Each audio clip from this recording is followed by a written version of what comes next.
Paul Ryan, you may remember him. Former Speaker of the House for Republicans, former vice presidential nominee in 2012 for Mitt Romney. He obviously had a huge role in the party and in what direction the party would take. But at some point he realized the crazies weren't going to let him do his job. He left Congress, and now, much like the groundhog, he seems to just pop up once a year to either criticize Trump or really not criticize Trump and offer us nothing. A year ago, he talked about his worry that the hold by the Republican Party, that Trump's hold in the Republican Party was dangerous and bad for America. Did he follow that up with anything? He's a board member of News Corp, which owns Fox News, which is like Trump propaganda 24/7. Tucker Carlson literally sniffing Trump's undies. Did he do anything about it? He didn't do anything about it. But guess what? We got another appearance from the great man. He about 17, 18 hours ago, yesterday, he decided to show up at the American Enterprise Institute, safe place, conservative think tank, and tell us what he thought that Donald Trump and Republicans did wrong, what they could have done better. And of course, you know what he said, right? I mean, he must have talked about how this man allowed COVID to spread and denied it and told people that they shouldn't get vaccinated and told people that they should inject Mr. Clean and that maybe they should shove an ultraviolet light up their arse and see if that helped at all. Maybe he was critical of how Trump colluded with Vladimir Putin's folks during the 2016 campaign. The fact that Don Jr. met with high-ranking officials and numerous people from his campaign were indicted, and of course were found guilty. Donald Trump ended up pardoning them all, Mike Flynn and Roger Stone and others who were directly doing Russia's bidding. No, he didn't. Paul Ryan had nothing to say about that. Helsinki, where Donald Trump basically got down on his hands and knees and bowed before Putin as his master. No, nothing there. The debt that Trump grew, the racism of shithole countries and the rest, the xenophobia, building a stupid wall he never built that won't keep anybody out. No, he had nothing to say about that either.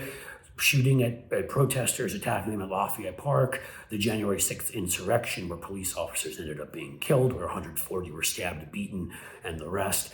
Feces smeared on the walls. I'm going to keep saying that because it's so awful that it needs to keep being said. Broken windows and shots fired.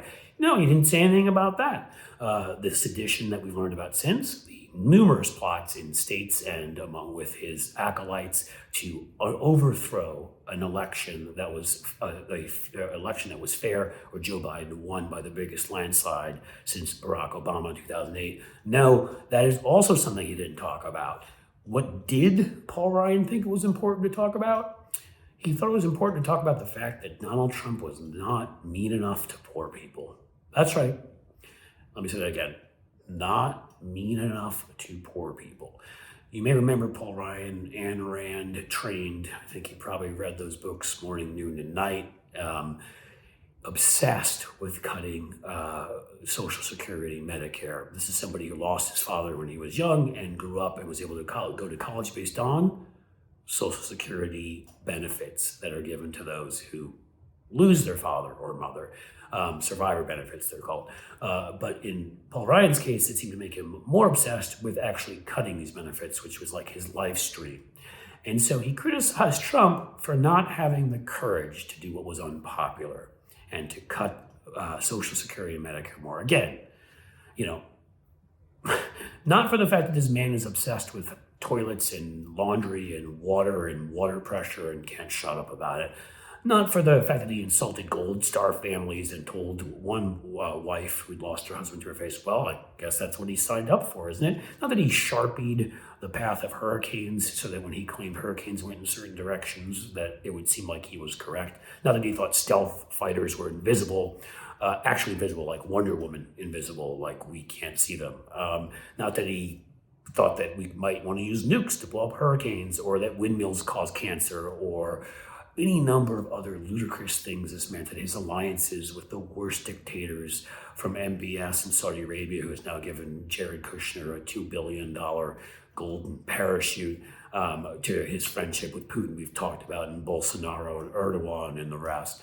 Again, pulling out from and leaving the Kurds to die at the hands of the Turks and others without any warning. No, again, Paul Ryan had nothing to say about any of that. Paul Ryan the guy who Kevin McCarthy told in 2015 privately, they thought. We found out later, of course, from a tape, it wasn't private, that Trump and Dana Rohrabacher, a congressman, were the two that he thought Putin owned. And Ryan's response wasn't to run to the authorities, it was to say, let's keep it in the family. I mean, if that's not Goodfellas, I'm not sure what is. Yep, he hasn't changed. This guy was not, just the way he let Trump's presidency run its course and rarely challenged him, and now says something mean here and there and never follows up. He's most interested, most disturbed, most bothered by the fact that Donald Trump did not cut Social Security and Medicare and Medicaid for poor people. Because again, that's who Paul Ryan is, and that is who your modern Republican Party is.